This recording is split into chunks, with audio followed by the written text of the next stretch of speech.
అతిపెద్ద షాపింగ్ ప్రపంచం సిఎంఆర్ మన మచిలీపట్నంలో ప్రముఖ సినీ తారలే నవంబర్ 20న గొప్ప ప్రారంభం. 8 నెలలు అయిపోయిన తర్వాత కేవలం ఇక మరో 4 నెలలు మాత్రమే ఉన్న పరిస్థితుల మధ్య 8 నెలల పాటు కేవలం ఓటోన్ అకౌంట్ బడ్జెట్తో నడిపి మరో 4 నెలలు మాత్రమే ఇక ఈ సంవత్సరానికి మిగిలి ఉన్న పరిస్థితుల మధ్య బడ్జెట్ ప్రవేశపెడతా ఉన్నారు.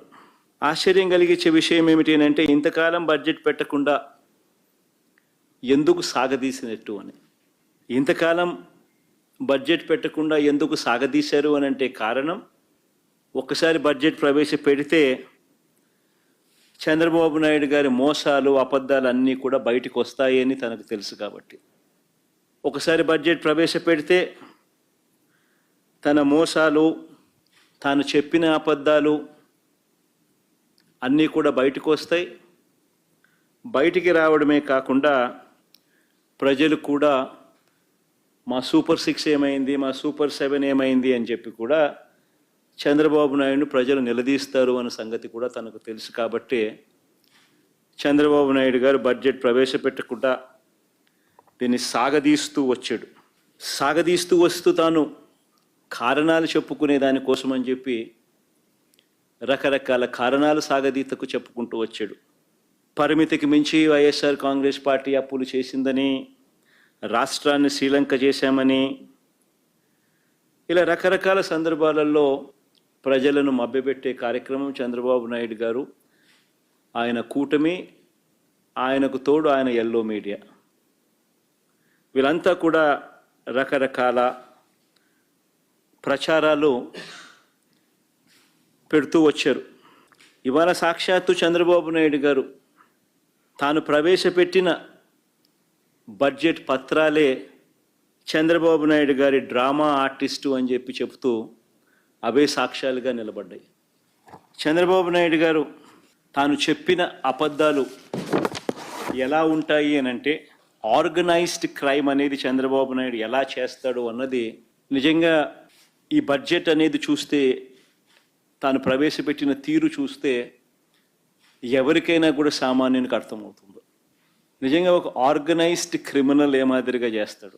కానీ ఆర్గనైజ్డ్ క్రైమ్లో భాగంగా ఎలా ఉంటుందనంటే, చంద్రబాబు ముందుగా తన చేతిలో ఉన్న తన ఎల్లో మీడియా ద్వారా ఆర్గనైజ్డ్ క్రైమ్ ప్యాటర్న్ చెప్తా ఉన్నా ఎలా ఉంటుందనంటే, తన చేతిలో ఉన్న ఎల్లో మీడియాతో పదే పదే అబద్ధాలు రాయిస్తారు.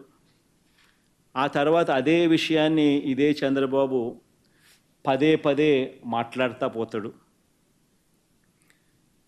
పనిలో పనిగా అంటే అప్పుల విషయంలో, ఆంధ్ర రాష్ట్రానికి సంబంధించిన అప్పుల విషయంలో ఆంధ్ర రాష్ట్రం శ్రీలంక అయిపోతుంది అని చెప్పి దుష్ప్రచారం చేస్తూ ఆర్గనైజ్డ్ క్రైమ్గా ఏ రకంగా వాళ్ళు తీసుకొని పోయారు అన్న విషయాలు నేను చెప్తా ఉన్నా.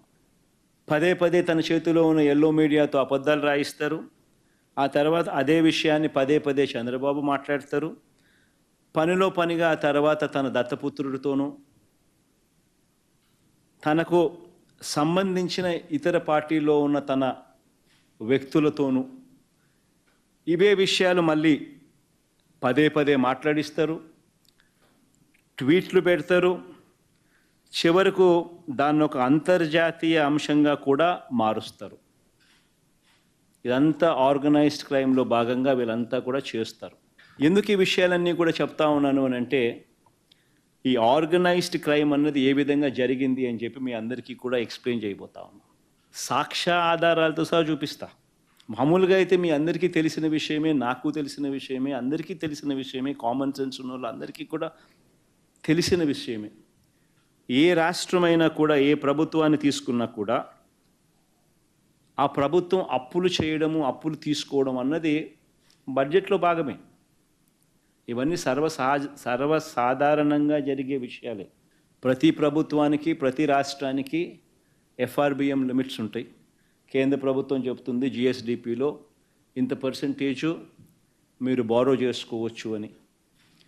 ఆ బారో చేసుకునే సొమ్ము ఆర్బీఐ ద్వారా, ఎస్డిఎల్స్ రూపేణ, స్టేట్ డెవలప్మెంట్ లోన్స్ రూపేణ ఆర్బీఐ ద్వారా ఆ అప్పులు కూడా ఆర్గనైజ్ చేస్తారు. ఏ ప్రభుత్వమైనా కూడా ఇంత పర్సంటేజ్ ఆర్బీఐ ఏదైతే చెప్తుందో జిఎస్డిపిలో ఇంత పర్సంటేజ్ అని ఏదైతే చెప్తుందో 3%, 3.5% ఆఫ్ ది జిఎస్డిపి అని ఏదైతే చెప్తారో అంతే పర్సంటేజ్లో ఎవరైనా తీసుకోగలుగుతారు. బియాండ్ దట్ పర్సంటేజ్ ఎవరు తీసుకునేదానికి స్వేచ్ఛ ఉండదు అన్న సంగతి అందరికీ తెలిసి ఉన్న సంగతే. కానీ ఇదే పెద్ద మనిషి చంద్రబాబు నాయుడు గారు ఏ రకంగా ప్రచారాలు చేశారో, చంద్రబాబు నాయుడు గారి కూటమి ఏ రకంగా ప్రచారం చేశారో, చంద్రబాబు గారి ముఠా ఏ మాదిరిగా ప్రచారం చేశారో మీ అందరికీ తెలుసు. సుమన్ టీవీలో మీ పర్సనల్ అండ్ బిజినెస్ ప్రమోషన్స్ కోసం కింది నెంబర్కి కాంటాక్ట్ చేయండి.